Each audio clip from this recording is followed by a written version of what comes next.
Safer Internet Day. It was marked worldwide yesterday, Tuesday.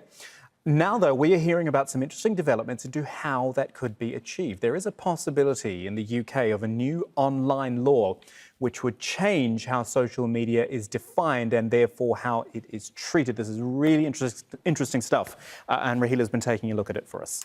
That's right, Kamal. Well, aside from Safer Internet Day, Child Mental Health Week is also being observed in the United Kingdom.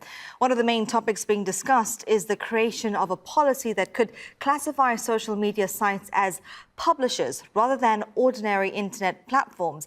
And the idea is to hold social media sites accountable for influencing any harm on children and teenagers. Now, the UK Parliament Science and Technology Committee is suggesting what can be done to protect young people online. The committee published a report days after the father of a 14-year-old, Molly Russell, directly blamed Instagram for her death. Several posts about self-harm and suicide were found in her Instagram account. Now, many on Twitter are supporting the calls for tighter regulation. The Minister for East Devon, Hugo Swires, says social media firms are publishers and should be held accountable to the content they make available. And Mel Fletcher, the founder of a London-based think tank on social change and leadership as well as innovation, says very much the same thing. Now, Britain's Health Secretary, Matt Hancock, shared this letter addressing the social media companies. He discussed Molly's story and says research shows suicidal people search the internet for suicide methods, and he plans to launch an online awareness campaign highlighting the tools that parents can use to limit their children's screen time. Well, others in the UK are also taking action this week to spread awareness about the dangers of suicide and self-harm.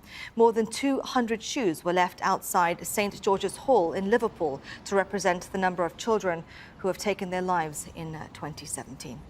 We want to get your thoughts on the story, so do tweet us. Use the hashtag AJNewsGrid. Thanks, Rahila. We've got Yair Cohen joining us now to talk about this, a lawyer specialising in internet law and social media, author of the book The Net is Closing, Birth of the E-Police. Nice to see you, Yair. First of all, what are your thoughts on this idea, first of all, that we could possibly, well, in the UK at least, treat Facebook and Twitter and all of these social media platforms as publishers? Because they do publish stuff, it's just that they've got millions, if not billions, of authors. The reality is they do both. They do publish stuff on their own platform, but also they act as distributor or facilitator of reading of the material.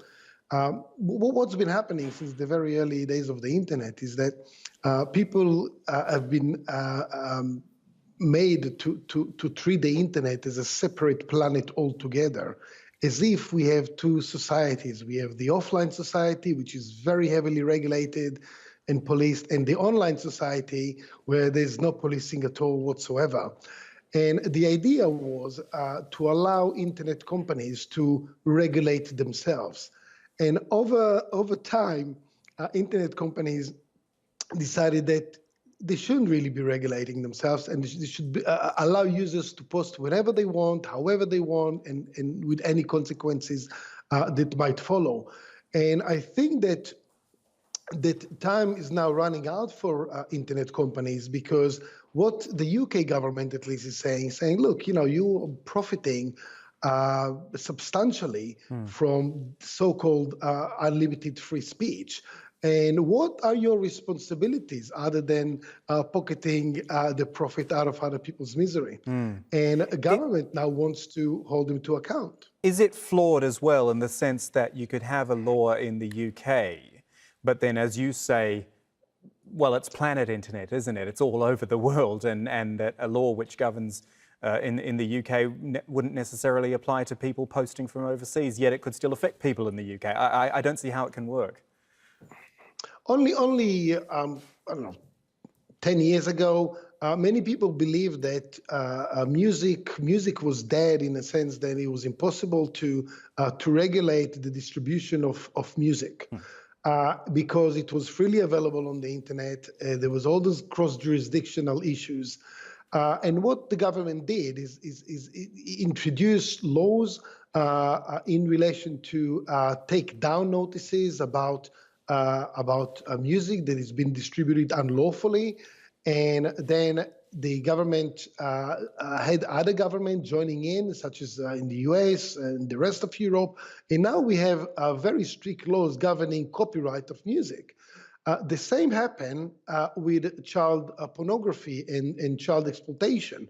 Up until, again, about 10 years ago, it was considered impossible to regulate that area. And now suddenly it is very heavily regulated. And these two areas, which are completely distinct, copyright and child exploitation, prove to us all that if there is a wish, it is absolutely possible to create cross-jurisdictional regulations of the internet. Fascinating stuff. Yair Cohen, thank you for joining us. Do appreciate it.